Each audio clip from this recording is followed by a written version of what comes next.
ভজনের কথাগুলো শুনুন। ইতি বদতি তুলসীদাস, বলছেন তুলসীদাস, ইতি বদতি তুলসীদাস শঙ্কর শেষ মুনি মনোরঞ্জনম। শঙ্কর মানে শিব ভগবান, শিব ঠাকুর শেষ নাগ, অনন্ত মুখে অনন্ত কোটি বদনে যার নাম গেয়ে কুল কিনারা খুঁজে পায় না, তার বর্ণনা করতে আমার মতো একটা অস্পৃশ্য নরকের কীট বসেছি। আমার হৃদয়ে কি? মামার হৃদয়ে কঞ্জ নিবাস, আমার হৃদয় গুহায় বাস করে কি? কাম ক্রোধ আদি খলতল গঞ্জনম। কাম ক্রোধ লোভ মোহ মদ মাৎসর্য হিংসা বিদ্বেষ জাল জুয়া চুরি সব নোংরা আমার মনের মধ্যে বসবাস করছে, আর সেই নোংরা মনে আমি রামচন্দ্রকে ডাকছি। আমার কত বড় সাহস! এটা কে বলছেন? তুলসীদাস। তা তুলসীদাসের যদি এই বক্তব্য, তাহলে আমাদের কি বক্তব্য হবে ভাই? তিনি বলছেন আমি অস্পৃশ্য নরকের কীট, তাহলে আমাদের দশা কি, আমাদের গতি কি? এগুলো হচ্ছে ভক্ত হয় যারা, তাদের বক্তব্য। ভক্তরা কোনোদিন নিজেদের মাথা কখনো উঁচু করে চলতে চায় না। ভক্তরা সবসময় ভগবানের পায়ে মাথা রাখতে চায়, চরণের ধুলার তলে রাখতে চায়। তাদের গলায় সুর আছে ছোটবেলা থেকে, তাদের ভগবানের একটা অশেষ কৃপা যে তারা সুর পেয়েছে। কিন্তু সেই সুরকে যদি গুরুর কাছে গিয়ে বসে সাধনা করে, তবে সেই সুর সব থেকে উজ্জ্বল হয়। ওই জন্য সাধনার ব্যাপার আমাদের শাস্ত্র পাঠের মধ্যে, আমাদের স্কুল বিদ্যালয়ের মধ্যে যদি গানকে ইনক্লুড করা যায়, তবে এই গান যে একটা সাবজেক্ট সেটা সবার মাথায় ঢুকবে। নইলে এখনো পর্যন্ত বাবা মাদের মাথায় ঢোকেনি যে গান একটা সাবজেক্ট, গান একটা বিষয়। আমরা বিষয় বলে জেনে রেখেছি জীবন মানে হয় তোমার ডাক্তার হতে হবে, নয় মাস্টার হও, নইলে প্রফেসর হও, ইঞ্জিনিয়ার হও। গান বাজনা, গান বাজনা করে কিছু হয় না। মানে গান বাজনাটা যে কোন একটা বিষয় এটা মানতেই চায় না। এটা চরম একটা বিভ্রান্তিকর একটা বক্তব্য, এরা জানে না। গান বাজনা হচ্ছে জিনিস। বেদকে যদি তুমি অস্বীকার করো, তাহলে তুমি করবে, কার কি করার আছে। কিন্তু গান এত সোজা কথা নয়। 3 একে 3 আর 3 5 15 আর 3 7 21 এটা মুখস্থ করা যায়। একটা সা লাগাতে গেলে সারা জীবন কেটে যায়, একটা গান গাইতে গেলে সারা জীবন কেটে যায়। আমাদের কথা বাদই দিন, আমরা গায়ক না, আমাদের গায়কের মধ্যে ধরতির মধ্যেই পড়ে না। গায়ক কারা? গায়ক বড়ে গোলাম আলী খান সাহেব, আমির খান সাহেব, হ্যাঁ, বরকত আলী খান সাহেব, আমার গুরু পণ্ডিত অজয় চক্রবর্তী, হ্যাঁ, আমার কীর্তন সম্রাট গুরু যিনি কীর্তন সম্রাট সুমন ভট্টাচার্য, এরা গায়ক। আমরা গায়ক নাকি? আমরা শিখছি, শেখার চেষ্টা করছি, এখনো পর্যন্ত কিছু শিখে উঠতে পারিনি। কিন্তু এটুকু বুঝেছি যে সঙ্গীতের সাধনায় যে আনন্দ আছে, আর যে ভগবানকে পাওয়ার রাস্তা তাড়াতাড়ি আছে, অন্য কোনো রাস্তায় ভগবানকে পাবেন না এত তাড়াতাড়ি। সুদামা জন্মগ্রহণ করেছিল বৃন্দাবনে, যার গর্ভে সেই মায়ের নাম হচ্ছে রচনা দেবী, আর বাবার নাম ছিল মটুক।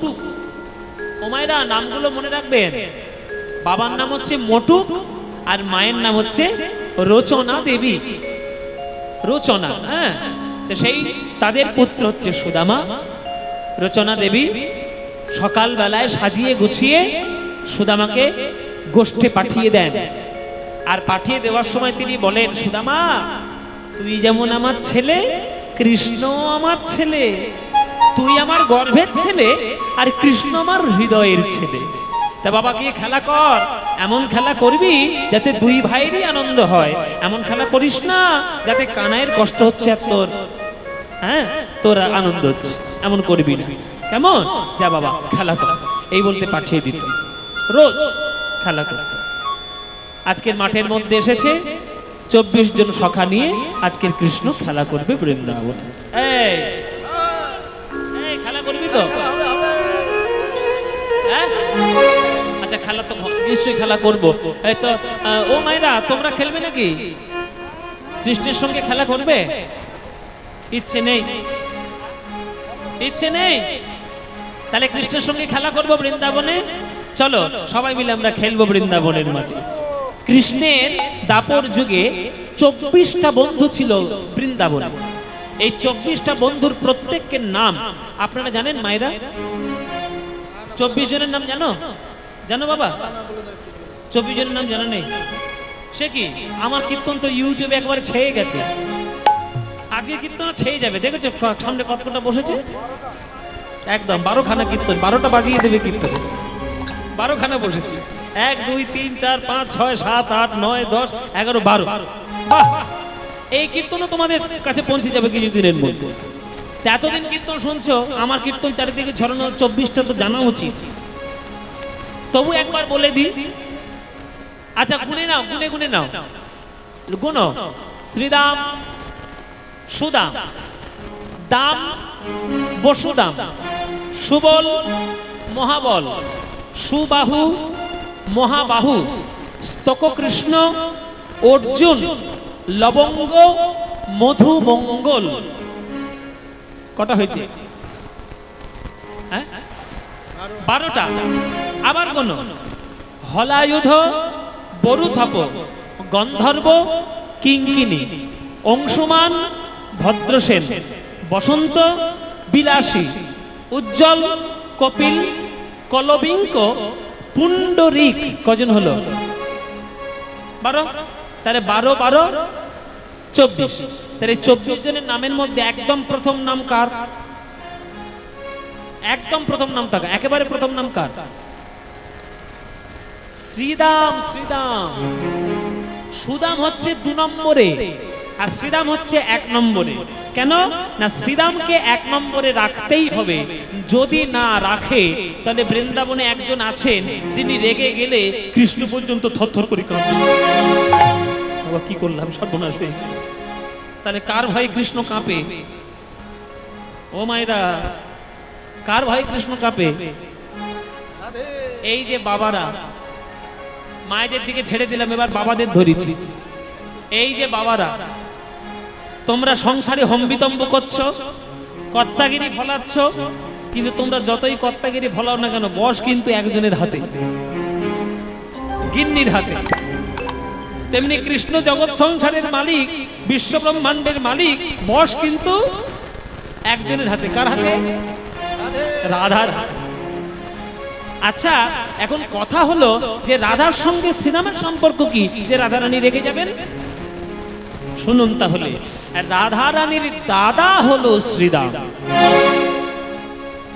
রাধারানীর বাবার নাম ছিল বৃষভানু, তার 3টে ছেলে মেয়ে, একটা ছেলে 2টো মেয়ে। ছেলেটার নাম শ্রীরাম, বড় মেয়ের নাম রাধারানী, ছোট মেয়ের নাম অনুরাধা। বড় মেয়ে রাধা, ছোট মেয়ে অনুরাধা, আর ছেলেটার নাম শ্রীরাম। অনুরাধার আরেকটা নামও ছিল অনঙ্গ মঞ্জরি। হ্যাঁ, এই জন্যে 3 সন্তানের পিতা মাতা কৃত্তিদা আর বৃষভানু। ওই জন্য দাদা বোনের সম্পর্ক বলে এখন কৃষ্ণ যদি শ্রীরামের নাম আগে না বলে তাহলে রাধারানী রেগে যাবে না যে আমার দাদার কোনো সম্মান নেই? এই জন্যে শ্রীরামের নামটা, হ্যাঁ, শ্রীরামের পরেই যার নাম তিনি হচ্ছেন সুদাম। চলো, তার সেই সুদামের সঙ্গে আজকের কৃষ্ণ বা শ্রীরামের সঙ্গে 24 জনের সঙ্গে খেলা করছে বৃন্দাবন। এই ওট ওট ওট, তাহলে সবাই মিলে খেলবি তো? খেলবি তো? তাহলে বল কি খেলা হবে বলে দে। তাই হোক, তুই বল তাড়াতাড়ি বল, কি অর্থাৎ বল বল বল।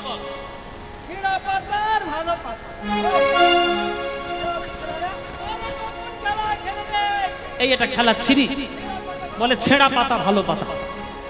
ও মাইরা, এই বাচ্চাগুলো কই রে? বাচ্চাগুলো কোথায় গেল? এই বাচ্চাগুলো, তোদের ছেঁড়া পাতা ভালো পাতা কি রে? বলে আমরা জানি না বাবা জীবনে ছেঁড়া পাতা ভালো পাতা কি। আসল খেলাটা হচ্ছে কাঁধে করা, কাঁধে চড়া।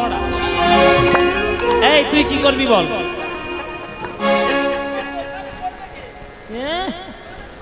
কি আবদার! ও মায়েরা বলে কাঁধে চড়বে। ও মায়েরা, তোমরা বিচার করে বলো, ওর শরীরটার দিকে তাকাও আর আমার শরীরটার দিকে তাকাও। ওই ধ্বংস শরীরটা নিয়ে যদি আমার কাঁধের উপর ওঠে, আমার এই কাঁধ আর টিকবে? খুব হালকা। সর্বনাশ! ও মায়েরা, এটা নাকি হালকা? সকালবেলা 6 কেজি টিফিন, হালকা হয় কি করে? হ্যাঁ, এইবার হচ্ছে বলছে ওই জন্যই তো ছেঁড়া পাতা ভালো পাতা। হ্যাঁ, 24টা বন্ধু, কানাই বলাই দুজন, তাহলে 24 2 26, 26টা পাতা পাড়া হলো, হ্যাঁ, চোখ বেঁধে দেওয়া হলো। এবার সবাই একটা একটা করে পাতা তুলে নিচ্ছে। মায়েরা, যার ভাগ্যে ভালো পাতা তার কপাল ভালো, আর যার ভাগ্যে ছেঁড়া পাতা তার কপাল গেল। মানে সর্বক্ষণ কাঁধে নিয়ে তাকেই চড়াতে হবে। এইবার সবাই সবার পাতা তুলে নিচ্ছে। কৃষ্ণ বলছে, তোর পাতা কেমন, তোর পাতা কেমন, তোর পাতা কেমন। তখন এই গাছে সাদা পাতা হচ্ছে কি করে? যাতা বললে এমনি হয়ে গেল। এই আমার পাতাটা কই রে? এই আমি কানাই, আমার পাতা। এই দেখো, এইটা আমার পাতা। ও মায়েরা, বসে বসে ঘুম দিচ্ছ? ওটো এক্ষুনি জল দেবো গায়ে এক্ষুনি। হ্যাঁ, কর্তৃপক্ষের লোকেরা সব কষ্ট করে বসে আছে, ভিক্ষার আঁচল নিয়ে ঘুমোচ্ছে। ওটো, আমি হচ্ছি রাজার ছেলে, নন্দরাজ আমার বাবার নাম। আমার বাড়িতে 9 লক্ষ ধেনু, দধি দুগ্ধ ঘৃত গোল পচে যায়, লোকে ফেলে দিতে হয়। তা সুবল বলছে, তো ওই সব কথা তুই আমাদের শোনাচ্ছিস কেন? তুই কত বড় লোক? বলে, আরে এই কথা শোনাচ্ছি এই কারণে যে আমি তো রাজার ছেলে, আমার পাতা কি খারাপ হতে পারে? আমার পাতাটা সব থেকে ভালো পাতা। তোমরাই দেখে না, তোমাদের দেখে দিতে। এই দেখো, এই পাতাটা আমার সব থেকে ভালো।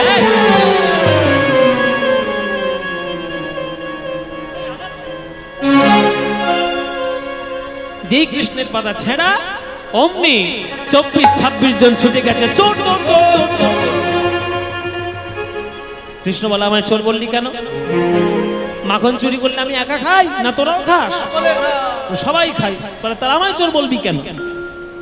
আচ্ছা, এগুলো যা বললাম আমি, এগুলো হচ্ছে সব নাটক, সব নাটক। এই যে 24-26টা পাতার মধ্যে কোন পাতা ছেঁড়া কানাই জানে না? কি মারা, কানাই জানে না? বাটা সব জানে, ওই হচ্ছে আসল গুরু, একবার নাটের গুরু, সব জেনে বসে আছে। কিন্তু তবুও রোজ ইচ্ছা করে ছেঁড়া পাতাটাই সে তুলে নেয়। কেন না, ছেঁড়া পাতাটা না তুলতে পারলে তো ভক্তকে কাঁধে বসানো যাবে না। আর ভক্তকে কাঁধে না বসাতে পারলে তার চরণ দুটো বুকে জড়িয়ে ধরা যাবে না। আর বুকের মধ্যে ভক্তের চরণ যদি ভগবান জড়িয়ে না ধরে, তাহলে ভগবানও তো খেলার মধ্যে শান্তি পায় না। তোমরা সবাই বলো, আমি কৃষ্ণের দাস, আমি কৃষ্ণের দাস। আরে কৃষ্ণ বলে, আমি হলাম ভক্তের দাস। যে করে আমার আশ, আমি তার করি সর্বনাশ। তবুও যা ছাড়ে না যে আমার আশ, আমি হই তার দাসের দাস। মায়েরা, আমি একেবারে প্রথমেই বলেছি, কৃষ্ণকে যদি ভালোবাসতে চাও, সব খুইয়ে ভিখারি তোমায় হতে হবে। আর ভিখারি হওয়ার পরেও যে কৃষ্ণকে ভুলবে না, দুঃখ পাওয়ার পরেও যে কৃষ্ণকে ডাকা ছাড়বে না, কৃষ্ণ তার সঙ্গ কোনোদিন ছাড়বে না। তাই আজকের খেলা করছে। হ্যাঁ, সুদামারে লইয়া কানাই ছুটিয়া চলিল, সুদামারে লইয়া কানাই ছুটিয়া চলিল, সুদামারে লইয়া কানাই ছুটিয়া চলিল, সুদামারে লইয়া কানাই ছুটিয়া চলিল, সুদামারে লইয়া কানাই ছুটিয়া চলিল। পক্ষ আম্র বৃক্ষ তলে আসিয়া দাঁড়ালো, পক্ষ আম্র বৃক্ষ তলে আসিয়া দাঁড়া। ওরে দাঁড়া রে, দাঁড়া রে, ওরে আমার জীবন কানাই, দাঁড়া রে, দাঁড়া রে, ওরে আমার জীবন কানাই, দাঁড়া রে, দাঁড়া রে। পক্ষ আম্র বৃক্ষ তলে আসিয়া দাঁড়ালো, পক্ষ আম্র বৃক্ষ তলে আসিয়া দাঁড়া। তারা খেলছে বৃন্দাবনে, আমরা খেলছি তাল দিতে। হরিনামের আসরে আমরা খেলছি, আর কৃষ্ণ খেলছে বৃন্দাবনে। মায়েরা, বিশ্ব ব্রহ্মাণ্ড সৃষ্টি করেছেন ভগবান। তার রোমকূপ থেকে কোটি কোটি ব্রহ্মাণ্ডের জন্ম হয়। অথচ সেই ভগবান প্রেমের পাল্লায় পড়ে আজ তিনি একেবারে সুন্দরভাবে ধুলোয় গড়াগড়ি দিচ্ছে, প্রেম লাভ করছে, সকল কিছু করে সে আজকের জগতের শ্রেষ্ঠ প্রেম আস্বাদন করছে। ওই জন্য ভগবান প্রেমের পাল্লায় পড়লে সব কিছু করতে পারে। মায়েরা, ওই জন্যেই কবি একটা গান লিখেছে যে খেলিছ এ বিশ্ব লয়ে বিরাট শিশু, প্রলয় সৃষ্টি তব পুতুল খেলা, নিরজনে প্রভু নিরজনে। শুনেছেন না এই গানটা? এই গানটা কার লেখা? কাজী নজরুল ইসলাম। সবাই মিলে আপনারা তার চরণে একটা প্রণাম জানাবেন। আমাদের বাংলার ভাগ্য ভালো যে নজরুল ইসলামের মতো একটা কবি আমাদের বাংলায় জন্ম নিয়েছে। তার কলম থেকে যে গান বেরিয়েছে সে গান সবার প্রিয় গান। এই খেলিছ এই বিশ্বলয় বিরাট শিশু, তার একটা উদাহরণ গান। হ্যাঁ কি গানটা আবার গাইব? দূরে শুনেছেন তো, আবার কতবার গাইব? এতবার শুনেছেন এই গানটা, আবার গাইব? খেলিছ এ বিশ্বলয়ে বিরাট শিশু, আনমনে খেলিছ এ বিশ্বলয়ে বিরাট শিশু, আনমনে খেলিছ প্রলয় সৃষ্টি তব পুতুল খেলা, প্রলয় সৃষ্টি তব পুতুল খেলা, নিরজনে প্রভু নিরজনে খেলিছ এ বিশ্বলয়ে বিরাট শিশু, আনমনে খেলিছ।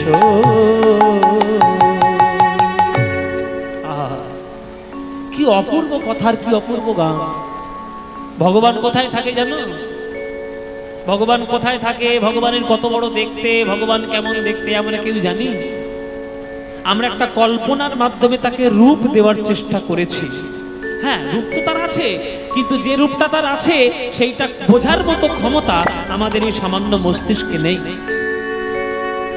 এই কবি বলছেন, শূন্যে মহা আকাশে তুমি মগ্ন লীলা বিলাসে, শূন্যে মহা আকাশে তুমি মগ্ন লীলা বিলাসে, ভাঙিছ গড়িছ নীতি ক্ষণে ক্ষণে, ভাঙিছ গড়িছ নীতি ক্ষণে ক্ষণে, নিরজনে প্রভু নিরজনে খেলিছ এ বিশ্বলয়ে বিরাট শিশু, আনমনে খেলিছ তারকার বিশ্বসী খেলো না তব, হে উদাসী পড়িয়া আছে রাঙা পায়ের কাছে, রাশি রাশি। এই যে সন্ধ্যাবেলায় তোমরা আকাশের দিকে তাকিয়ে দেখবে লক্ষ লক্ষ টিম টিম করছে তারা। যে তারাটার আলো তুমি আজকে দেখছো ওটা আজকের তারা নয়, ওটা যে কত লক্ষ লক্ষ বছর আগেকার তারা এটা তোমরা ভাবতেও পারবে না। তার জন্য বিজ্ঞানটা পড়তে হয়, বিজ্ঞান জানতে হয়।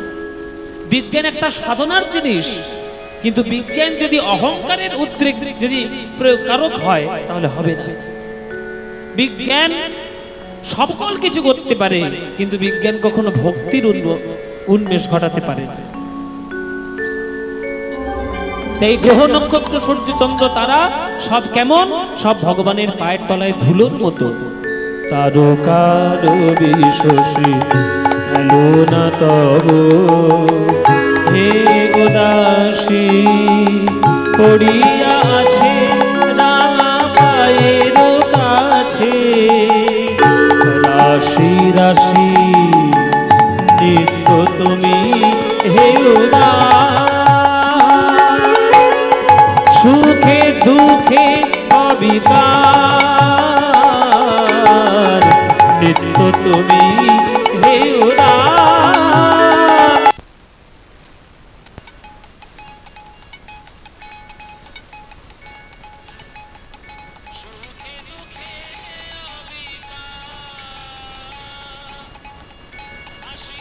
খেলিছ তুমি আপন শোনে, হাসিছ খেলিছ তুমি আপন শোনে।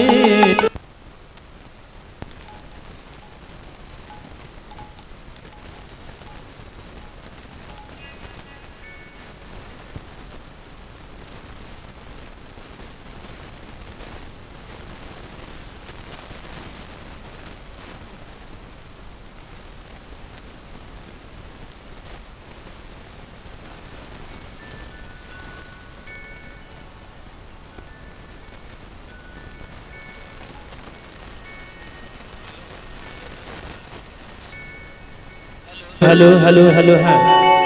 হাসিছ খেলিছ তুমি আপন শোনে, নিরজনে প্রভু নিরজনে খেলিছ এ বিশ্বলয়ে বিরাট শিশু আনমনে খেলিছ খেলিছ খেলিছ।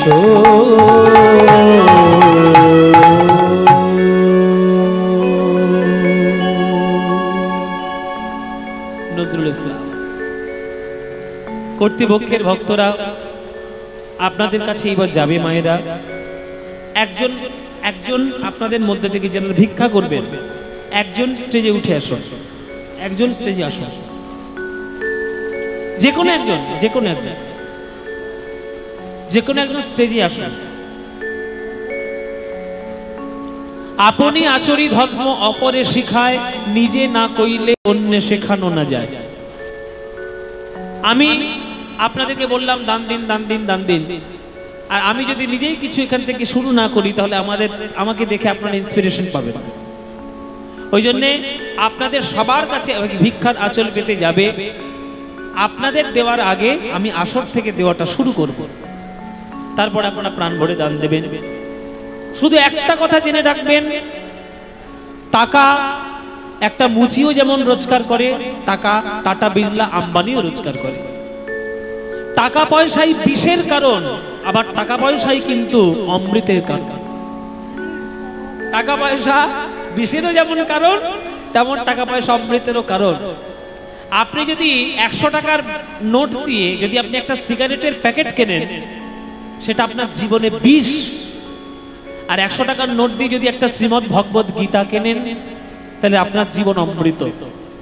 আপনি হাজার হাজার টাকা খরচা করে ফুর্তি করে উড়িয়ে দিয়ে যদি যান, সেটা আপনার জীবনে বিষ। কিন্তু কোনো অংশ টাকার যদি সৎ কাজে জীব সেবায় কৃষ্ণ সেবায় আপনি দেন, সেটা আপনার জীবনে উন্নত অমৃতের কারণ। মৌমাছির দশা যেন আপনাদের না হয় বাবা, এইটা আপনাদের কাছে, হ্যাঁ, আপনাদের কাছে প্রার্থনা। মৌমাছি কেমন করে জানেন? ফুল থেকে মধু আহরণ করে, চাকের মধ্যে জমা করে, কিন্তু সেই মধু তার কপালে কোনোদিন জোটে না। একটা সাধারণ লোক ধোঁয়া দেয়, পালিয়ে যায় মৌমাছি, চাক ভেঙে নিয়ে ব্যবসা করে নেয়। তোমরাও যদি মনে করো যে শুধুমাত্র টাকা ইনকাম করবে, জমাবে, তাহলে তোমাদের সম্পত্তিও 12 ভূতে খাবে। সেটা যেন না হয়, তাই আপনারা জীবের সেবায়, দশের সেবায়, কোনো অনাথ আশ্রম, কোনো বৃদ্ধাশ্রম, কোনো গরিব মানুষ, কোনো স্টেশনে ভিখারি, সবাইকে যদি আপনি দিতে পারেন, তাহলে আপনার সেবা হবে, আপনার অমৃতময় জীবন হবে। তাই এই কর্তৃপক্ষের ভক্তরা আপনাদের কাছে যাবে, আপনারা প্রাণ ভরে একটু দান দেবেন। আর তার আগে এই আসর থেকে আমি দান দেওয়াটা শুরু করলাম। আসর থেকে শুরু হলো নিতাই গৌর প্রেমানন্দে হরি বল। এইবার আপনাদের চরণে গেলে আপনারা দেবেন, প্রাণ ভরে দান দেবেন। হ্যাঁ, আর একটা কথা বলি, আমার গান শুনে যদি মনে হয় যে বাহ পদ্মবালসের গানটা খুব ভালো লাগছে, পদ্মবালসকে 10টা টাকা দিয়ে আসি, খবরদার আমাকে দেবেন না। আমার গান ভালো লাগলে টাকাটা আমাকে না দিয়ে টাকাটা ওই কমিটির ভিক্ষার আঁচলে দিন, তাহলে ওরা অনেক খুশি হবে, অনেক বেশি অনুপ্রেরণা পাবে, ওদের অনেক বেশি সাহায্য হবে। প্রাণ ভরে একটু দান করবেন। আমার কর্তৃপক্ষের ভক্তরা আপনাদের কাছে যাচ্ছে, চলুন জয় নিতাই। কৃষ্ণ বৃন্দাবনে এইভাবে সখাদের সঙ্গে লীলা করলেন 11 বছর 10 মাস 26 দিন। 11 বছর 10 মাস 26 দিন লীলা করার পর বৃন্দাবনে অক্রূর রথ নিয়ে এসে হাজির হলো। রথ নিয়ে এসে হাজির হলো, কৃষ্ণ নামক চাঁদটিকে ছিনিয়ে নিয়ে বৃন্দাবনের আকাশ থেকে চলে গেল মথুরায়। শুরু হলো বৃন্দাবনে মাথুর বিরহ। এই মাথুর বিরহে বাবা মাও যেমন কেঁদেছিল, রাধারানীও যেমন কেঁদেছিল, তেমনি সখারা কিন্তু কেঁদেছিল শ্রীরাম সুদাম। কৃষ্ণের ভালোবাসায়, কৃষ্ণের প্রেমে এমন পাগল হয়ে গেছিল এই সুদাম যে একটা গরু যদি আসতো, গরুটার পর্যন্ত গলা জড়িয়ে ধরে বলতো, ওরে গরু তুই বলতে পারিস আমার রাখাল রাজা কৃষ্ণ কোথায় রয়েছে? একটা মানুষ যদি একটা গরুর সঙ্গে কথা বলে তাহলে বোঝা যায় যে সেই মানুষটার মতিভ্রম হয়েছে। তখন সুদামার বাবা মোটক মনে মনে ভাবলো যে আমার ছেলেটা কি তাই পাগলই হয়ে যাবে? না, পাগল আমি হতে দেব না। এই বলে আজকে মোটক পাঠিয়ে দিল নিজের ছেলেকে ওই শান্তিপন মুনির আশ্রমে। কেননা শান্তিপন মুনির আশ্রমে তখন কৃষ্ণ আর বলরাম পড়াশোনা করছে। শান্তিপন মুনির আশ্রমে গেল, আশ্রমে গিয়ে পড়াশোনা করতে লাগলো সুদামা। কৃষ্ণের সঙ্গে দেখাও হলো, আবার কৃষ্ণের সঙ্গে পড়াশোনাটাও হলো। রথ দেখা কলা বেচা 2 কাজ হয়ে গেল। এইবার শান্তিপন মুনি জিজ্ঞাসা করলেন যে তোমরা কি শিখতে চাও? বলরাম তুমি কি শিখতে চাও? বলে আমি শুধু ঝগড়া মারামারি, আমি গদাবিদ্যা, আমি যুদ্ধবিদ্যা শিখতে চাই। যুদ্ধবিদ্যা তুমি শেখো। কৃষ্ণ তুমি কি শিখতে চাও? কৃষ্ণ বলছে গুরুদেব আপনার আশ্রমে যে 64 কলাবিদ্যা শেখানো হয় সবগুলোই আমি শিখতে চাই। বলে বেশ তাই হবে। আর সুদামা তুমি কি শিখতে চাও বাবা? বেদ বিদ্যা শিখতে চাও। ঠিক আছে, বেদ বিদ্যা অধ্যয়ন করতে গেলে আগে তোমাকে 9টা গুণের অধিকারী হতে হবে। ব্রাহ্মণ মানেই গলায় পইতে ঝুলিয়ে দেওয়া নয়। গলায় পইতে থাকলেই যে সে ব্রাহ্মণ, এটা সম্পূর্ণ ভুল কথা। গীতার শ্লোক অনুযায়ী 9টা গুণের অধিকারী যে হয় সেই হলো ব্রাহ্মণ। তাহলে 9টা গুণ কি কি? সম দম তপ শৌচ ক্ষান্তি রাজ্যমেব চ জ্ঞান বিজ্ঞানম আস্তিক্যং ব্রহ্মকর্ম স্বভাবজম।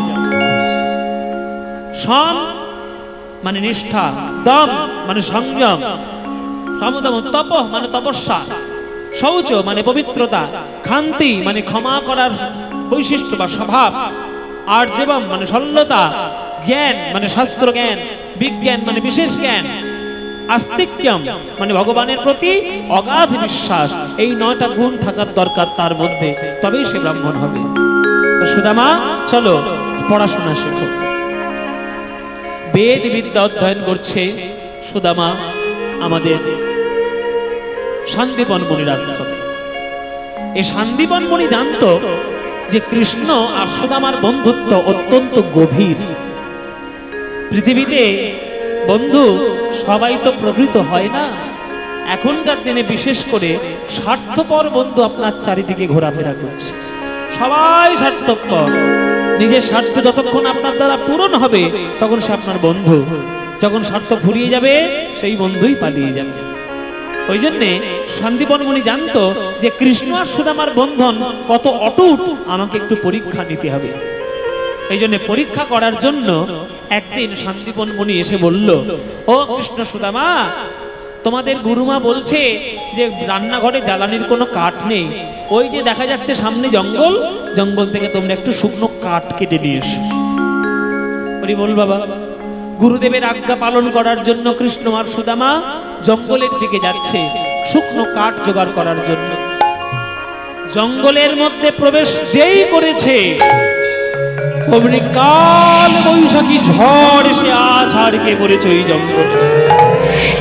ঝড় ঝড় ঝড় একেবারে ধুলোবালি ভর্তি হয়ে গেল চারিদিকে, কেউ কাউকে দেখতে পাচ্ছে না।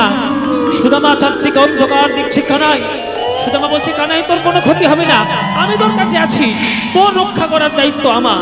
এই বলে কানাইকে মাটির মধ্যে শুইয়ে দিল, আর সুদামা উপর হয়ে তার উপরে পড়ল। ওই গাছের ডাল ভেঙে পড়ছে, বৃষ্টি ঝরে পড়ছে, শিলাবৃষ্টি হচ্ছে। যত আঘাত সুদামা পেল, কানাইকে একটা আঁচড়ও লাগতে দিল না। ঝড় যখন থেমে গেল, তখন সুদামা বলছে, আর কৃষ্ণ বলছে, সুদামা রে, আমাকে তুই এত ভালোবাসিস আমি জানতাম না। নিজে সকল কিছু আঘাত পেলি, আমাকে একটা কাঁটার আঁচড়ও লাগতে দিলি না।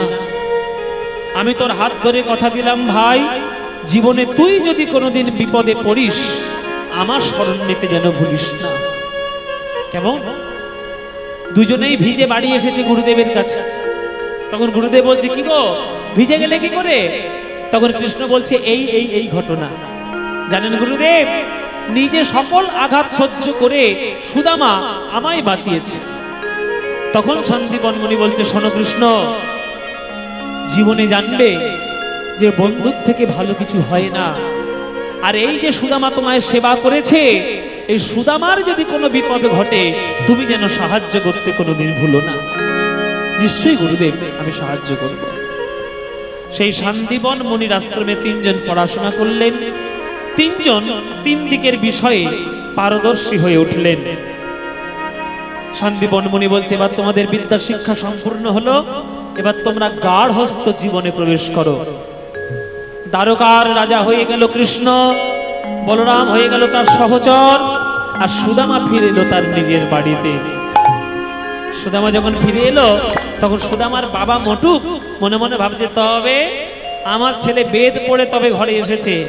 হ্যাঁ, আমার ছেলের মতো ছেলে এই পাড়াগ্রামে কটা আছে তুমি দেখাও দেখি। হ্যাঁ, বেদ বিদ্যার পাগড়ি পড়ে এসেছে আমার ছেলে, কত বড় শিক্ষিত। ছেলেটাকে সবকিছু করে দিতে পারলাম, বাবা মা হিসেবে একটাই দায়িত্ব বাকি রয়ে গেল, যদি সেটাও করে দিয়ে যেতে পারতাম। কি মায়েরা, বাবা মা হিসেবে বিয়ে। তোমাদের মতো মেয়েগুলোর জন্য আমাদের সর্বনাশ হয়েছে। জীবনে আর কিচ্ছু নেই, খালি বিয়ে বিয়ে বিয়ে করে সব পাগল হয়ে গেল। কিচ্ছু হবে না। যোগ্য পাত্রের হাতে যোগ্য পাত্রী যদি না পড়ে, তাহলে সংসার চিরকাল ঝাঁটামুগুর হবে। এটা জেনে না? এই রে,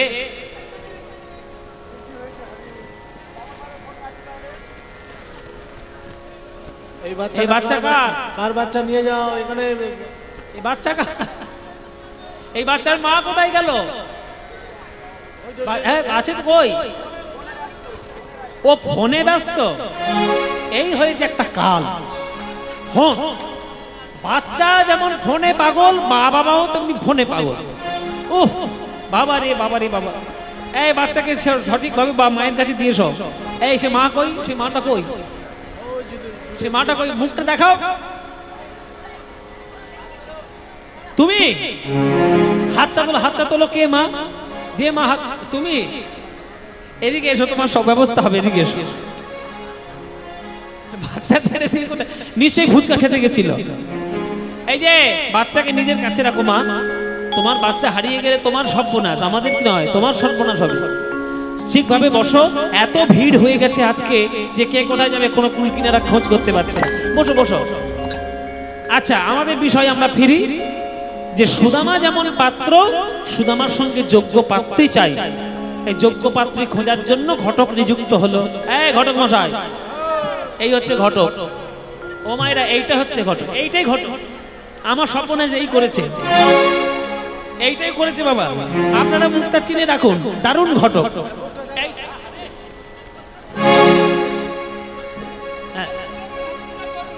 ও ঘটক মশাই, আমার ছেলে সুদামা বেদ বিদ্যা পড়ে এসেছে, কত শিক্ষিত ছেলে। আমার ছেলেটার জন্য একটা বৌমা জোগাড় করে দিন। হ্যাঁ, একটা ভালো পাত্রী জোগাড় করুন। হ্যাঁ, তো চারিদিকে খোঁজাখুঁজি শুরু হয়ে গেল।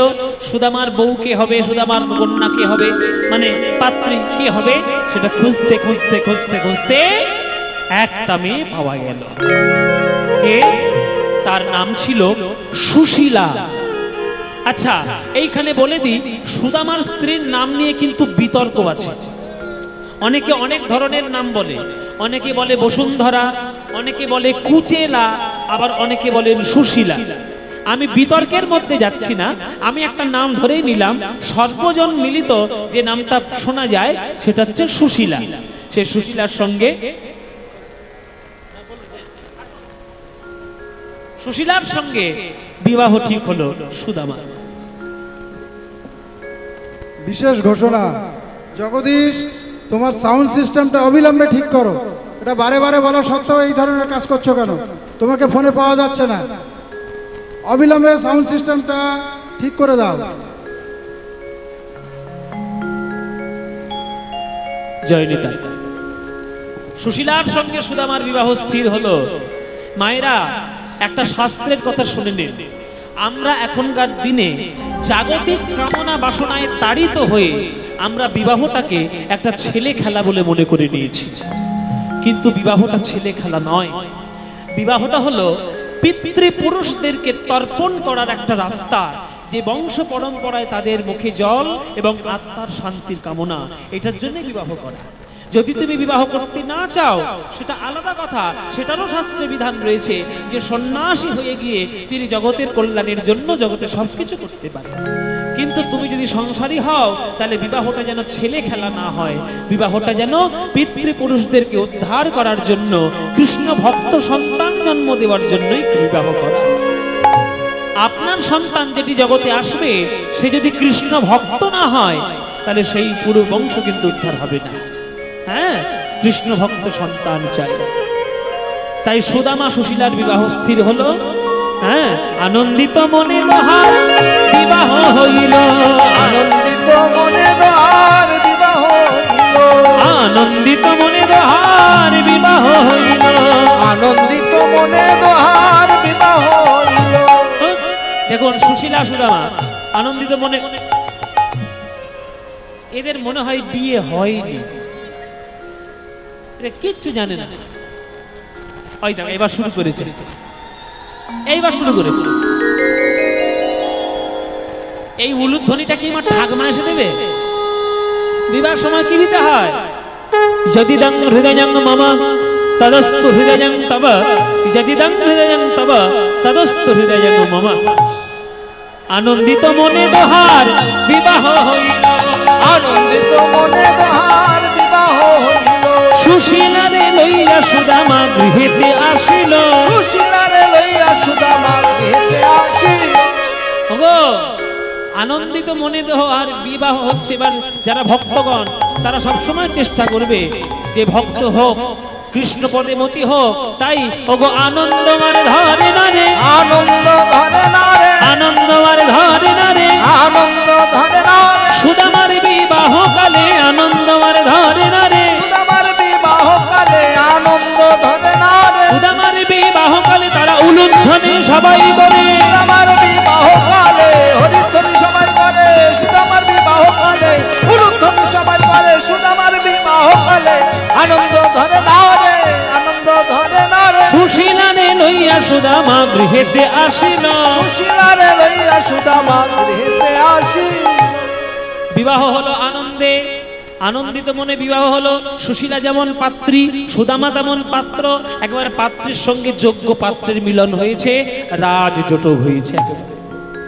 সবাই আশীর্বাদ করে গেল, সুখী হও মা, সংসার করো, জগতে কৃষ্ণ ভক্ত সন্তান তোমার জন্ম হোক। আমরা আশীর্বাদ করে যাই, হরিপদে মতি হোক।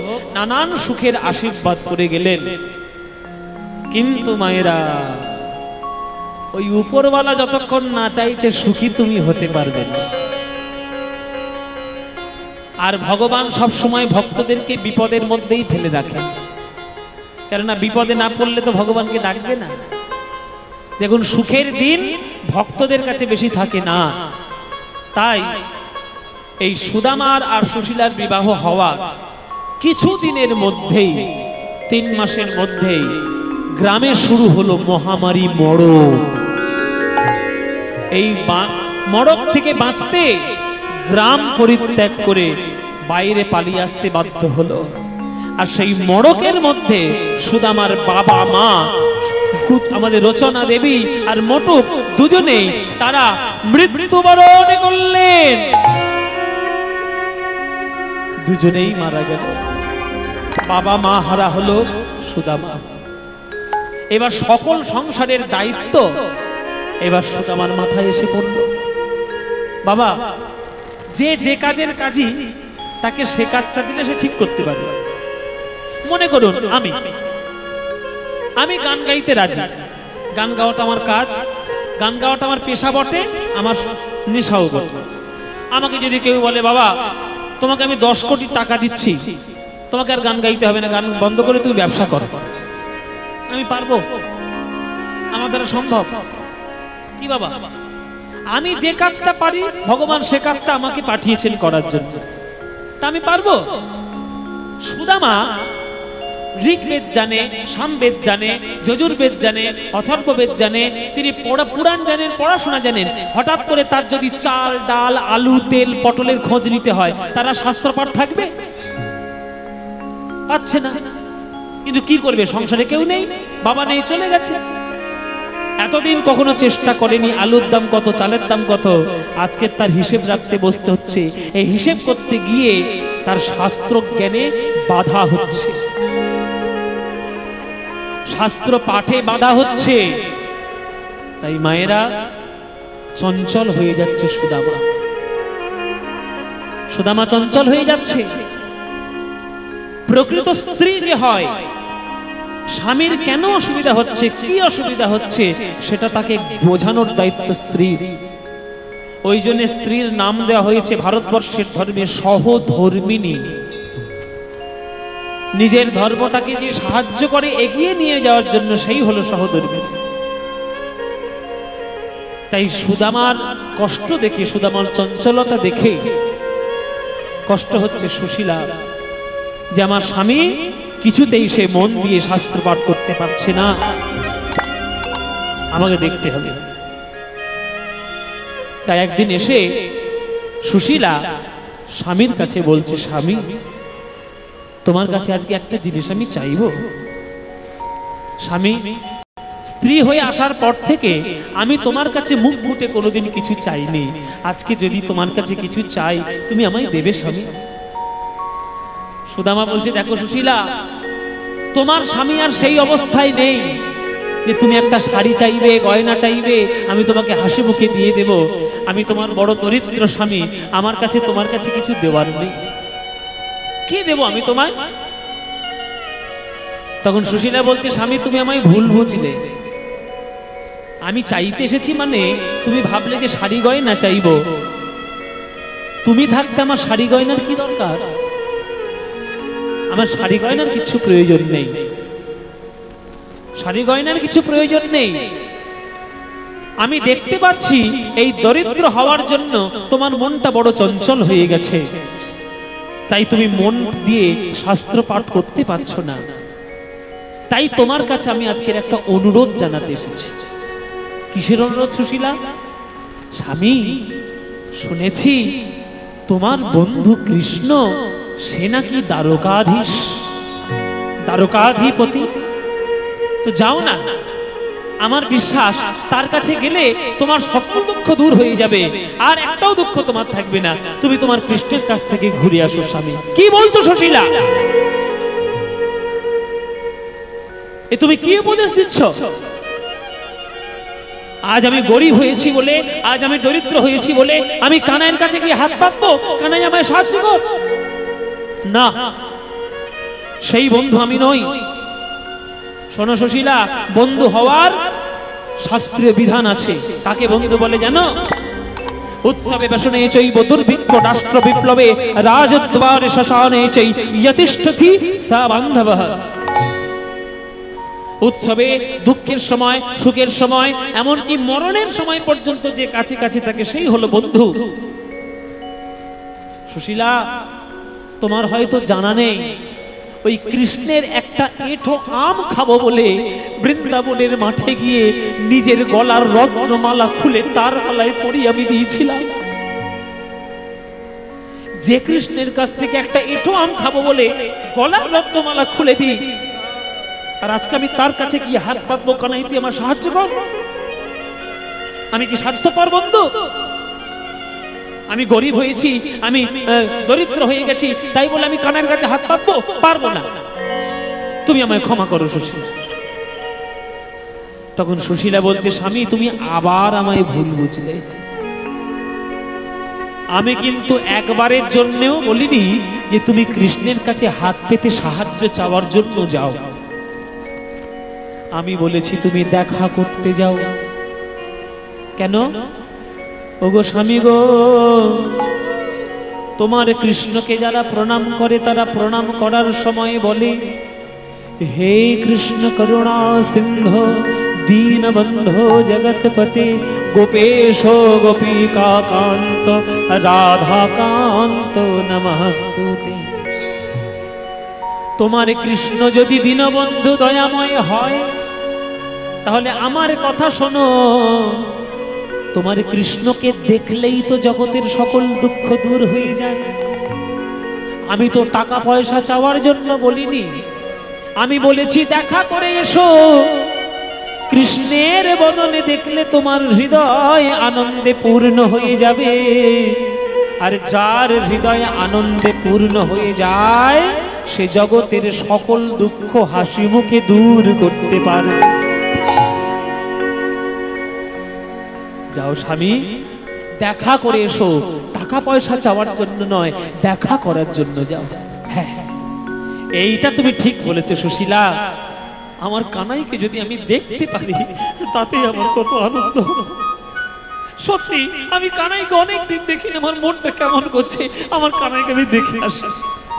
তুমি আমায় বলছো আমি যাব, তুমি আমায় আজ্ঞা দিচ্ছ। হ্যাঁ, আমি তো আজ্ঞাই দিচ্ছি, তুমি যাও দেখা করে এসো। কিন্তু কি করে যাব? কেন? সমস্যা কোথায়? শোনো সুশীলা, জগতে কিছু নিয়ম আছে যে নিয়মগুলো বইয়ের পাতায় লেখা নেই, শাস্ত্রের পাতায় লেখা নেই, কিন্তু সমাজের জীবনে রয়েছে। একটা বন্ধুর বাড়িতে যদি রোজ যায়, হাতে করে কিছু না নিয়ে গেলে চলে। কিন্তু একটা বন্ধু যদি একটা বন্ধুর বাড়িতে 10 বছর পরে যায়, কি বাবা আপনার বিবেক কি বলে? হাতে করে কিছু না নিয়ে গেলে হয়? তা আমি তার বন্ধু, হ্যাঁ হয়তো আমি গরিব বন্ধু, আমার কিছু নেই, কিন্তু কিছু যদি না নিয়ে যেতে পারি তাহলে আমার মান সম্মান কি থাকবে? তা সুশীলা, তুমি যখন আমায় উপদেশ দিলে যে কৃষ্ণের বদন দেখলে আমার মনটা শান্ত হবে, উপদেশটাও যেমন দিয়েছো আমার স্ত্রী হয়ে তুমি বলো, স্বামী আমি উপহার পাবো কোথায়? বাপের বাড়ি থেকে যে গয়নাগুলো আমি পেয়েছিলাম উপহার স্বরূপ, তোমার সংসারের দুঃখ মেটাতে মেটাতে শ্যাকরার দোকানে সব বিক্রি হয়ে গেছে। আমার নিজের কাছে বলতে তো কিছু নাই, কি দেব তোমার? তবে তুমি যখন বড় মুখ করে আমার কাছে চেয়েছো, না দিলে আমারই সম্মান যাবে। তাই শোনো স্বামী, তোমার স্ত্রী হলো ভদ্র ঘরের মেয়ে, আমি ভদ্র বাপের মেয়ে। আজ পর্যন্ত আমি যা করিনি তোমার কৃষ্ণের জন্য আমি তাই করব, আমি সেটাই করব। মায়েরা, সুশীলা একটা ভদ্র ঘরের মেয়ে, কিন্তু কৃষ্ণের জন্য উপহার জোগাড় করতে আজকে সুশীলা বেরিয়ে পড়ল ভিক্ষা করার জন্য। ওগো, তোমরা কিছু আমায় ভিক্ষা দেবে? কৃষ্ণের সেবা করতে হবে গো, কিছু ভিক্ষা আমায় দেবে? একটা ভদ্র ঘরের মেয়ে যখন ভিক্ষা করতে বেরোয় তখন পাড়ার লোকে অনেক সমালোচনা করে। হ্যাঁ, ও মশাই, ও বিশ্বাস মশাই, আরে খবর আবার কি? ভিখারিদের জ্বালায় জ্বালায় একবারে জ্বলে গেলাম। হ্যাঁ, কি আবার ব্যাপার? তুমি কি জমিদার না আমি জমিদার? তুমি কি রাজা না আমি রাজা? আর কি হয়েছে মানে? পাড়ায় থাকো না নাকি? ওই দেখো ওই দেখো ওই দেখো ওই দেখো, ওই মেয়েটা আবার ভিক্ষে করতে আসছে আজকে। জীবনে ভিক্ষে করেনি, মেয়েটাকে নতুন দেখছো। মেয়েটা কে বলো তো? হ্যাঁ ওই যে মেয়েটা, তাড়াতাড়ি দেখো, ঠিক করে দেখো কে। হ্যাঁ রে বাবা, ওইটা কে? কে? কার বউ? বাবা কানের কাছে কানের পোকা বেঁধে দিল। সুদামার বউ আজকে ভিক্ষা করতে আসছে। ও ওই যে ধর্মপুত্র যুধিষ্ঠিরের বউ।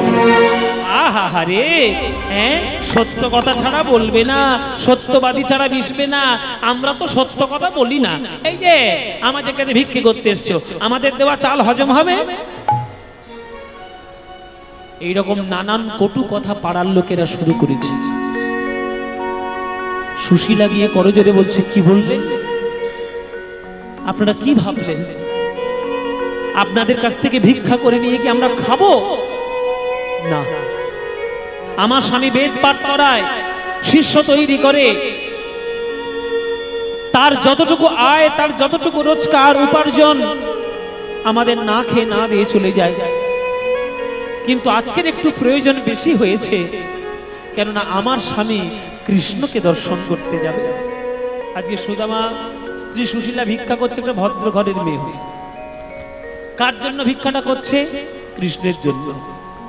তাহলে চারা পাড়ায় পাড়ায় গ্রামে গ্রামে ভিক্ষা করে কি ভিক্ষা পেলেন?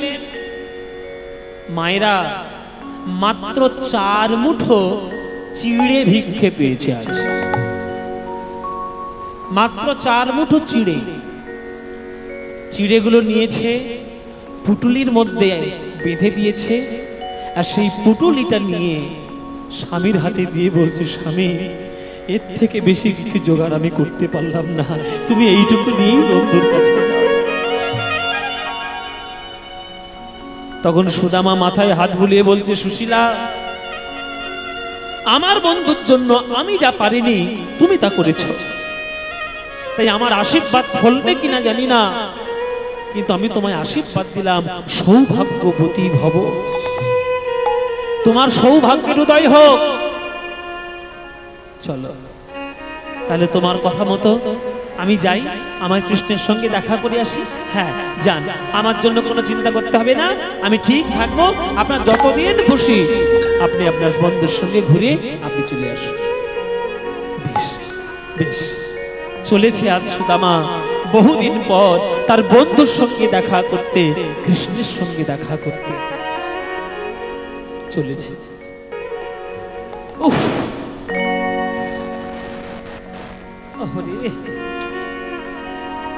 পায়ে একটা কাঁটা ফুটে গেছে।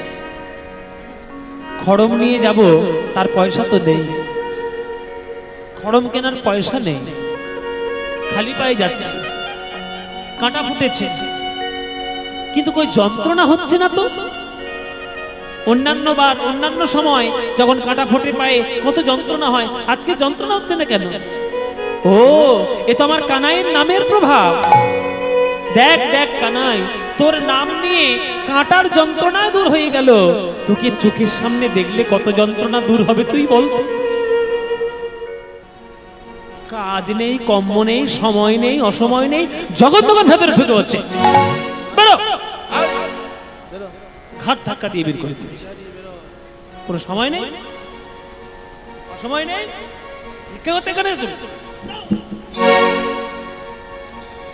নারীরা হম্বি তম্বি করছে।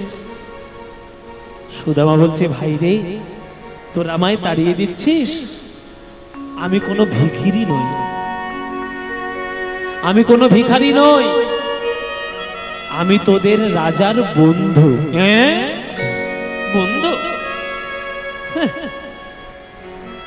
যাতা বলে দিলি আমরা মেনে নেব বন্ধু?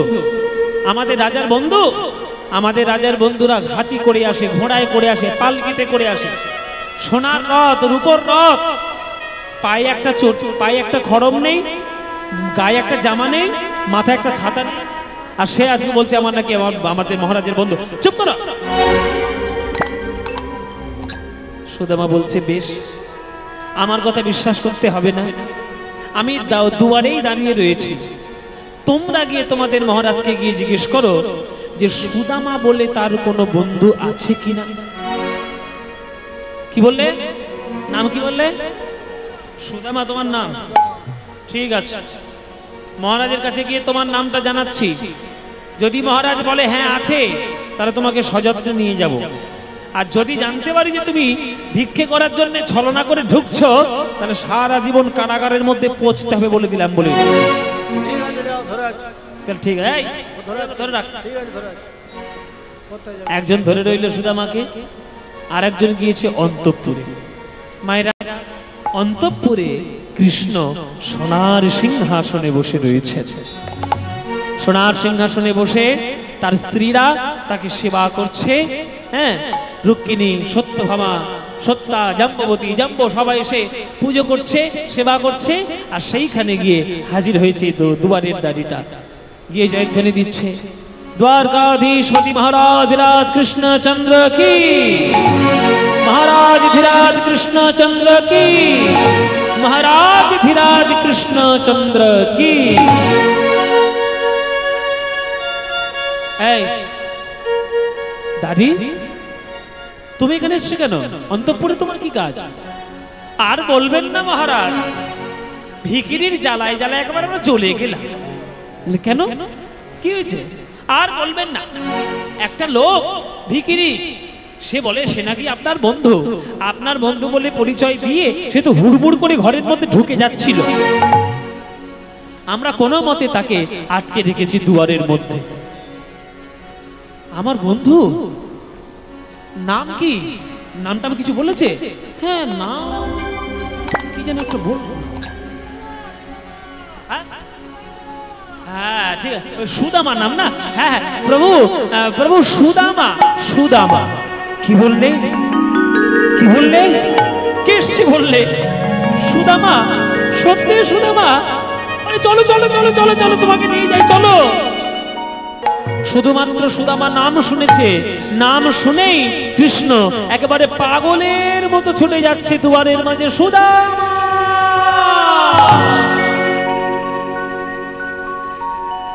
দুয়ারের মাঝখানে গিয়ে সুদামাকে বুকের মধ্যে জড়িয়ে ধরেছে।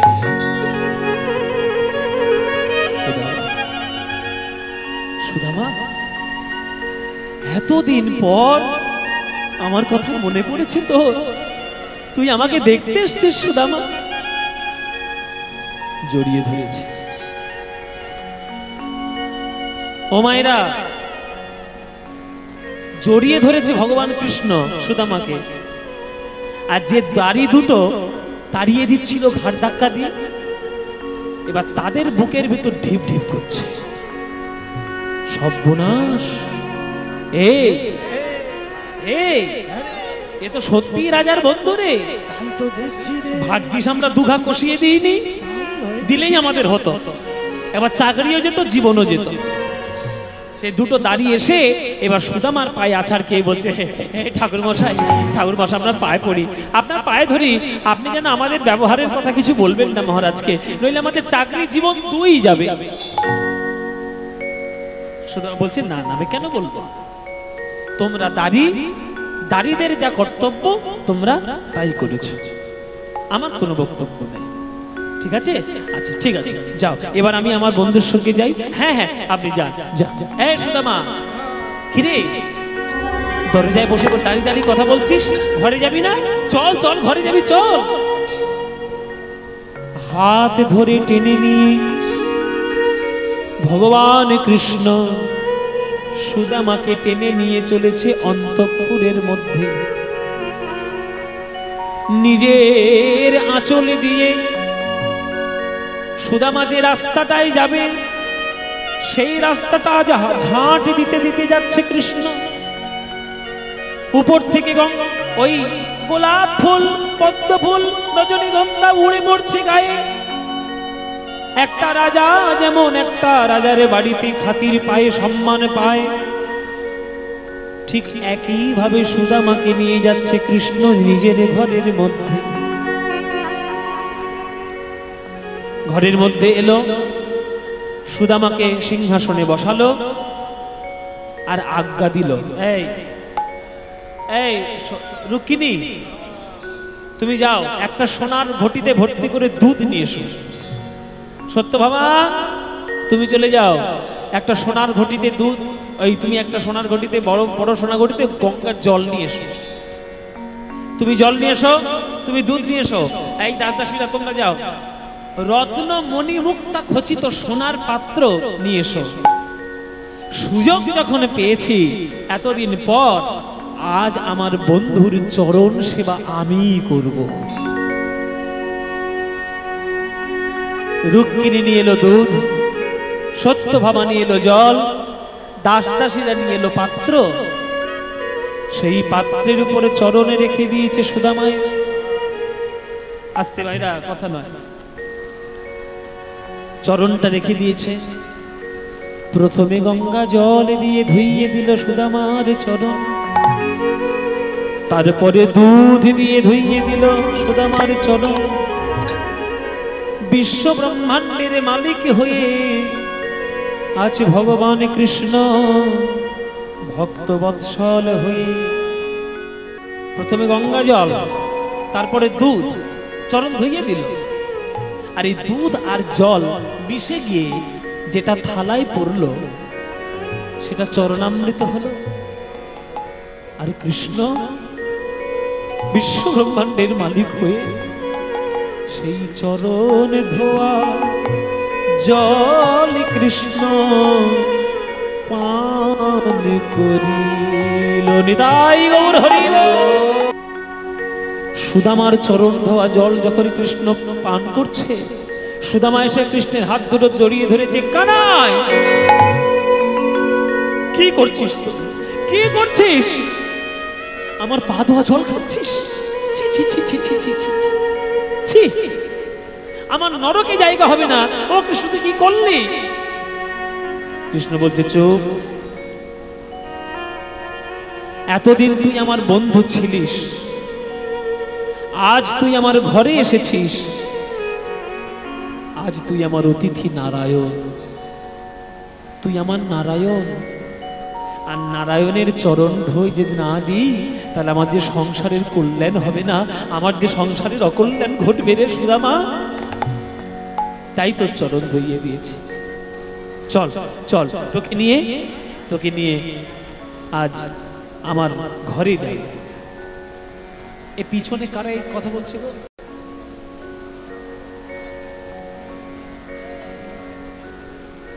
পিছনে কথা যারা বলছো, বাবা একটু থামো।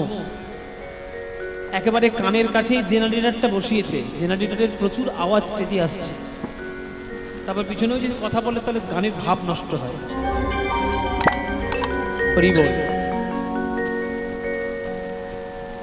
নিজের অন্তঃপুরে কৃষ্ণ সুদামাকে নিয়ে গিয়ে যে ঘাটে সুদামা কৃষ্ণ বিশ্রাম করে সেই ঘাটে সুদামাকে শুইয়ে দিয়েছে। যে সোনার পালঙ্কে ভগবান ঘুমায় সেই ভগবান সুদামাকে সেই পালঙ্কে শুইয়ে দিয়েছে। দিয়ে মায়েরা কি করছে জানো? বলে, সুদামা এতখানি রাস্তা হেঁটে হেঁটে এসেছিস, কত কাঁটা কত কাঁকড় তোর পায়ে ফুটেছে, আয় আয় তোর চরণে একটু সেবা করি। ওই চরণটা পাটা কৃষ্ণ বুকের কাছে নিয়ে কৃষ্ণ চরণ চেপে চেপে সুদামার চরণ সেবা করে। সুদামার চরণ সেবা করে। জগৎপতি গোবিন্দ আমার সুদামার চরণ সেবা করে। হরি হরি বল। হরি জগৎপতি গোবিন্দ আমার সুদামার চরণ সেবা করে। এ সুদামা, সুদামা, আমরা তিন ভাই শান্তিপন মনির আশ্রমে পড়াশোনা শিখেছি, গুরুর কাছে আমরা শিক্ষা গ্রহণ করেছি। তা তুই গুরুর কাছে গুরুর সঠিক দক্ষিণা দিয়েছিলিস তো? জেনে রাখবি, গুরুর দক্ষিণায় যদি ফাঁকি পড়ে যায় তাহলে সারা জীবন ফাঁকেই পড়তে হবে। মায়েরা জেনে রাখুন, বাবারা জেনে রাখুন, ভারতবর্ষের সনাতন ধর্মে গুরু শিষ্য পরম্পরা কিন্তু চিরন্তন। আর এই গুরু শিষ্য পরম্পরা না হলে পৃথিবীর কোনো দেশে কোনোভাবেই কোনো শিক্ষার অগ্রগতি সম্ভব নয়। যে শিক্ষা আমরা আধুনিক কালে পাচ্ছি বিদেশিদের মাধ্যমে, সেই শিক্ষা আমাদের দেশে ছিল হাজার হাজার বছর আগে এই ভারতবর্ষের মাটিতে। এর জন্য আমরা গর্বিত যে আমরা ভারতবর্ষের মানুষ। গুরু শিষ্য পরম্পরা চিরকালের। তাই কৃষ্ণ শিক্ষা দিচ্ছে সুদামাকে, কিরে সুদামা, গুরুদেবের দক্ষিণা ঠিক দিয়েছিলিস তো? এই জগতে কত প্রকার গুরু বলতো দেখি? সুদামা বলছে কত প্রকার আবার বাবা? এই 2 প্রকার, দীক্ষা গুরু, শিক্ষা গুরু। কৃষ্ণ বলছে না, ওরে জগতে 3 ধরনের গুরু হয়। কে? শোন, জনক প্রথম গুরু জন্ম যাহা হইতে, জনক প্রথম গুরু জন্ম যাহা হইতে, পিতা মাতা আদি গুরু কহি তোমার সাক্ষাতে। গৌর হরি হরি। পিতা মাতা আদি গুরু কহি তোমার সাক্ষাতে। জগতের প্রথম গুরু হলো বাবা মা। বাবা মার চরণে যদি প্রণাম করতে না শেখো, তাহলে তুমি ইঞ্জিনিয়ার হবে, ডাক্তার হবে, মাস্টার হবে, প্রফেসর হবে, ধনী হবে, ব্যবসাদার হবে, কিন্তু মানুষ কোনোদিন হবে না। মানুষ হবে না। বাবা মার পায়ে হাত দিয়ে প্রণাম করতে হয়। মায়েরা, যে আম গাছের ডালে বেশি আম ধরে, সেই ডালটা কি উঁচু হয়ে আকাশের দিকে উঠে যায়? সেই ডালটা নুইয়ে থাকে, আর নোয়ানো ডাল দেখলেই বোঝা যায় ওইটার মধ্যেই বেশি আম হয়েছে। এখনকার দিনের ছেলে মেয়েরা আধুনিক শিক্ষায় শিক্ষিত হতে গিয়ে বেশিরভাগ ক্ষেত্রে দেখা যায় বাবা মার চরণে প্রণামই করে না। আর যদিও বা করে, সেটা আবার ঠুকো প্রণাম। ঠুকো প্রণাম বাবা, জানো তো ঠুকো প্রণাম? এই যে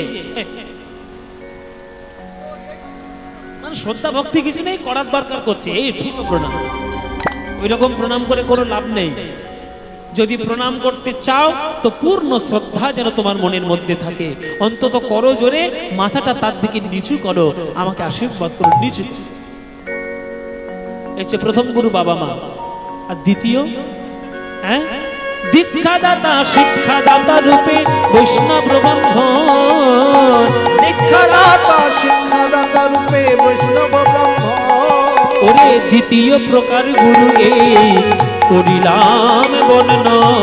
দ্বিতীয় প্রকার গুরু করিলাম বর্ণন। দীক্ষা শিক্ষা এই দুটো যার কাছ থেকে আপনি পেয়েছেন, তারা হলেন আপনার জীবনের দ্বিতীয় প্রকার গুরু। সুদামা বলছে তাহলে তৃতীয় প্রকার গুরুকে? তুই তো বললি 3 রকমের গুরু। আর শোন, তৃতীয়তে অন্তর্যামী রূপে ভগবান। তৃতীয়তে অন্তর্যামী রূপে ভগবান। ওরে তৃতীয় প্রকার গুরু এই করিলাম আখ্যান। তৃতীয় প্রকার গুরু করিলাম আখ্যান। বলছে ভাগবত গীতায় একটা শ্লোক লেখা আছে যে ভগবান কোথায় থাকে। ভগবান কোথায় থাকে? ঈশ্বর সর্বভূতানা হৃদ্য সূর্যেন তিষ্ঠতি মায়েরোড়ানি যন্ত্রণানি সর্বভূতানি মায়া। মায়েরা, ভগবান কোথায় থাকে? প্রত্যেকটি জীবের হৃদয়ের মধ্যে ভগবান থাকে। দেখবেন বাবা, পাড়ায় কিছু কিছু লোক আছে যারা শাস্ত্র পড়ে না, ভাগবত পড়ে না, গীতা পড়ে না, কিন্তু কোনোদিন অসৎ কোনো কাজও করে না। তাহলে তারা যে সৎ রাস্তায় চলার বুদ্ধি পাচ্ছে, সেই বুদ্ধিটাকে দিচ্ছে কে? স্বয়ং ভগবান তাকে ওই পরমাত্মা রূপে তার হৃদয়ে থেকে তাকে সঠিক রাস্তা দেখিয়ে দিচ্ছে। তৃতীয়তে অন্তর্যামী রূপে ভগবান। তৃতীয়তে অন্তর্যামী রূপে ভগবান। ওরে তৃতীয় প্রকার গুরু করিলাম আখ্যান। তৃতীয় প্রকার গুরু করিলাম আখ্যান। আচ্ছা ভালো কথা, সুদামা তুই বিয়ে করেছিস? কিরে বিয়ে করেছিস? সুদামা বলে হ্যাঁ ভাই বিয়ে করেছি। বলে বাহ, তাহলে বিয়েটা করলি, কই বন্ধুকে তো নিমন্ত্রণ করলি না? আমাকে তো নিমন্ত্রণ করে পাঠালি না, এই আমার তুই বন্ধু? তখন সুদামা বলছে, আচ্ছা ভাই, আমি বাবার একটা ছেলে, জীবনে একবার বিয়ে করেছি, তোকে একবার নিমন্ত্রণ করিনি, আমি একবার ভুল করেছি। তুই জীবনে কটা বিয়ে করেছিস? তুই কটা বিয়ে করেছিস বল? কৃষ্ণের স্ত্রীর সংখ্যা কত বাবা? 16,108। তাহলে আমি একবার বিয়ে করেছি, আমি তোকে নিমন্ত্রণ করিনি, অপরাধ করেছি। তুই 16,000 বিয়ে করেছিস, একবারও আমার নিমন্ত্রণ করিসনি, তাহলে দোষটা কার? কৃষ্ণ বলে, এই রে, এ তো আমার ঝাল, আমাকেই ঝাড়ে। হ্যাঁ, ওই জন্য কৃষ্ণ সঙ্গে সঙ্গে কথাটা ঘুরিয়ে দিল। এ সুদামা, একবার করলে দোষ সেটাও দোষ, আবার 16,000 করলে সেটাও দোষ। ওই ভুলে ভুলে ভুল ক্ষয় হোক, ওই প্রসঙ্গ বাদ দে। সব ভুল তোর হবে, একটা ভুল তোর হবে না। এতদিন পর তুই আমার কাছে এসেছিস, বল ভাই সুদামা, আমার জন্য উপহার কি নিয়ে এসেছিস? উপহার কি নিয়ে এসেছিস? যেই বলেছে উপহারের কথা, অমনি সুদামা সেই পুটুলিটা কাঁধের মধ্যে লুকিয়ে রাখলো। মনে মনে বলছে, আমার যতই কষ্ট হোক, আমি কিছুতেই এই চিড়ে আমি কৃষ্ণের মুখে তুলে দেব না। কৃষ্ণের মুখে মাখন দিতে যশোমতী ভয় পায়, কৃষ্ণের মুখে পান তুলে দিতে রাধারানী ভয় পায়। সেই কৃষ্ণের মুখে কেমন করে আমি শুকনো চিড়ে তুলে দেব? আমি পারবো না। তার জন্য যদি আমার নরকবাস করতে হয়, আমি তাও করব, কিন্তু কৃষ্ণকে কোনো কষ্ট পেতে দেব না। না ভাই, আমি কিচ্ছু নিয়ে আসিনি। কি নিয়ে আসবো তোর জন্য? না, নিশ্চয়ই তুই কিছু নিয়ে এসেছিস, এই ভুল তোর হওয়ার নয়। বল তুই কি নিয়ে এসেছিস? না ভাই, সত্যি কিচ্ছু নিয়ে আসিনি। আবার বলছিস, দে আমায় দে। সত্যি বলছি, কিচ্ছু নিয়ে আসিনি। কিচ্ছু নিয়ে আসিস নি? আমার জন্য কিছুই নিয়ে আসিস নি? ঠিক আছে, কি আর বলবো, এতদিন পর এসছিস, কোন উপহার নিয়ে আসিস নি? আয় তো ভাই, অনেকদিন পর যখন এসছিস, দুই ভাই একটু কোলাকুলি করি আয়, আলিঙ্গন করি আয়। যেই বলেছে আলিঙ্গনের কথা, সুদামা সরে গেছে 10 হাত দূরে। কেননা আলিঙ্গন করতে গেলে তো বাহু প্রক্ষালন করতে হবে। আর যেই আমি বাহু তুলব, অমনি কাঁধ থেকে চিরের গুটুলি খসে পড়বে, আর তখনই কৃষ্ণ ধরতে পারবে। না, আমি আলিঙ্গন করব না। আয় আয় আয় আয়, আলিঙ্গন একটু কর। এই বলে কৃষ্ণ যখন যেই ধরিয়েছে, জড়িয়ে ধরিয়েছে, অমনি কাঁধের থেকে ওই চিরের পুটুলি মাটিতে পড়ে গেছে। এই তো সঙ্গে সঙ্গে কৃষ্ণ তুলে নিলেন সেই পুটুলি। বাহ, এই তো উপহার নিয়ে আসিস নি, নিয়ে আসিস কি করছিস? এই তো তোর উপহার। কাপড়ের চিরের পুটুলিটা কৃষ্ণ ধীরে ধীরে খুলছে, মনে মনে ভাবছে কত কি দামি জিনিস এর মধ্যে রয়েছে। কিন্তু পুটুলি খুলে দেখে চিড়েগুলো রয়েছে, 4 মুঠো চিড়ে ভিক্ষে করা রয়েছে। চিড়ে দেখে গোবিন্দের নয়নে ঝরঝর করে জল পড়ছে। ওরে সুদামা রে, কত লোকের বাড়িতে কত লোকে আমায় কত সেবা করে, মিষ্টি খেতে খেতে, ফল খেতে খেতে মুখের মধ্যে অরুচি এসে গেছে। তুই আমায় এত ভালোবাসিস, আমার মুখে রুচি ফিরিয়ে আনার জন্য তুই আমার জন্য চিড়ে নিয়ে এসেছিস। আবার চিড়েটা শুকনো নিয়ে আসিসনি, চিড়েটা তুই ভিজিয়ে নিয়ে এসেছিস, যাতে ওই শুকনো চিড়ে আমার মুখের মধ্যে আঘাত না করতে পারে। যেই এমন কথা বলেছে, সুদামা আর থাকতে না পেরে হাউ করে কাঁদতে কাঁদতে গিয়ে কৃষ্ণের চরণে আছাড়ে কে বলেছে, ওরে কানাই রে,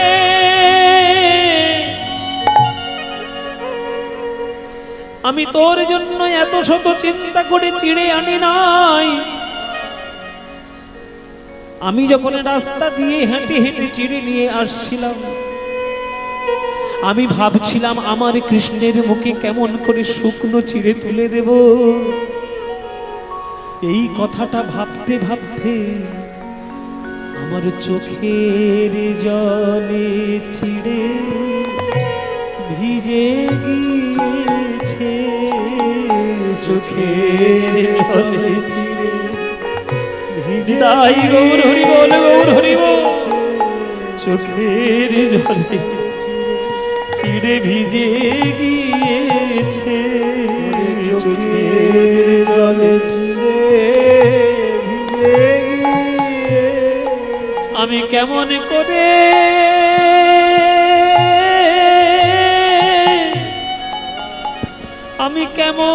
করে দেব বদনে, চোখের জলে চিড়ে ভিজে গিয়েছে, কেমন করে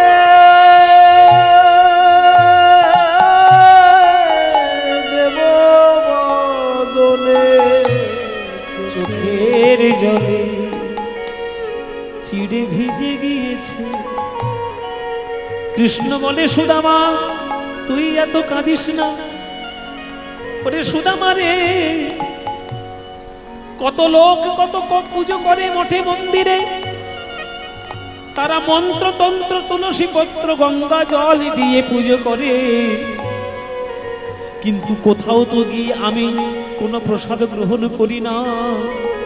কেন জানিস?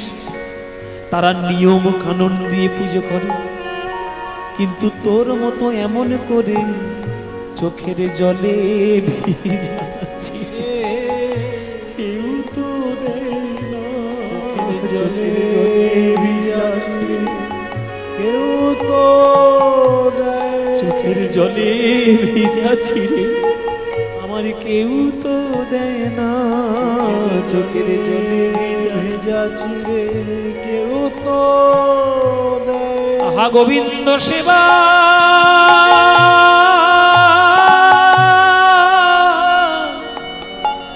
আহা গোবিন্দ সেবা করো বলে এমন করে চোখের জলে ভিজাচ্ছি রে, কেউ তো দেয় না। ওরে সুদামা রে, যে নয়নের জলে ভিজে চিড়ে তুই আমায় উপহার দিলি, আমি তোর হাত ধরে আজ কথা দিলাম, আগামী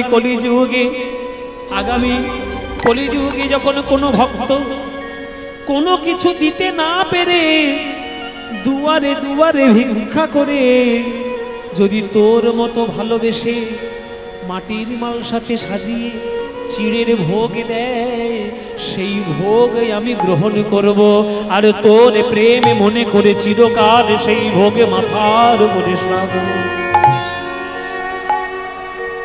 যদি তারা সেই ভোগ প্রদান করে, আরে নয়ন জলে তারা যদি কেঁদে কেঁদে একবারে গাইতে পারে, এই তো বাবা যেখানে যেখানে গোবিন্দের নাম হয় দুপুর বেলায় চিড়ের ভোগ দিয়ে ভক্তদের প্রসাদ দেওয়া হয়। ওই যে সুদামার নয়ন জলে ভিজানো চিড়ের প্রসাদ, ওটা খেয়ে কৃষ্ণ ভুলতে পারেননি, তাই কাঁদছে। সেইখানে এসে হাজির হলে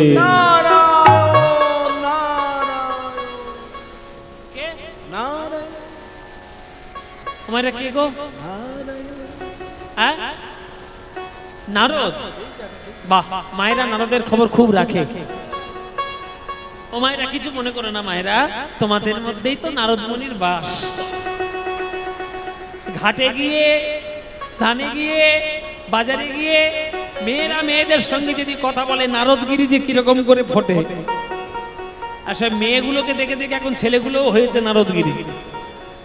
এখন ছেলেগুলো হয়েছে না, এখন অনেক ছেলে নারদগিরির কাজ করে।